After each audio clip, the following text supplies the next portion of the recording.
നിങ്ങൾ നല്ലതിൽ നിന്ന് അധികം നല്ലതിലോട്ട് കയറണം. ശ്രേഷ്ഠമായതിൽ നിന്ന് അധികം ശ്രേഷ്ഠമായതിലേക്ക് കയറണം. നിങ്ങൾ കാംക്ഷിക്കണം. പറഞ്ഞില്ല, നല്ലതിനെ കാംക്ഷിക്കണം. നിങ്ങൾ കാംക്ഷിച്ചാൽ ദൈവം അത് തരും. അതിൻ്റെ അർത്ഥം ആഗ്രഹിച്ചാൽ ദൈവം അത് തരും.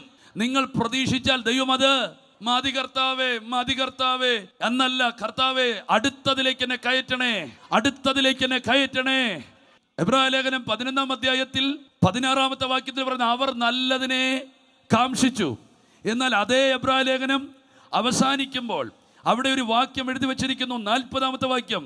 അവർ നമ്മെ കൂടാതെ രക്ഷാപൂർത്തി പ്രാപിക്കാതിരിക്കേണ്ടതിന് ദൈവം നമുക്ക് വേണ്ടി, നിങ്ങൾ കേട്ടോണം, നമുക്ക് വേണ്ടി ഏറ്റവും നല്ലതൊന്ന് മുൻകരുതിയിരിക്കുന്നു. നല്ലതൊന്ന് നീ കാത്തിരുന്നാൽ നല്ലതൊന്ന് ദൈവം കരുതും. നല്ലതൊന്ന് നീ കാംക്ഷിച്ചാൽ അതിനേക്കാൾ ബെറ്റർ ഒന്ന് ദൈവം നിനക്ക് വേണ്ടി കരുതും. ഏറ്റവും നല്ലത് എനിക്ക് കരുതിയിരിക്കുന്നു.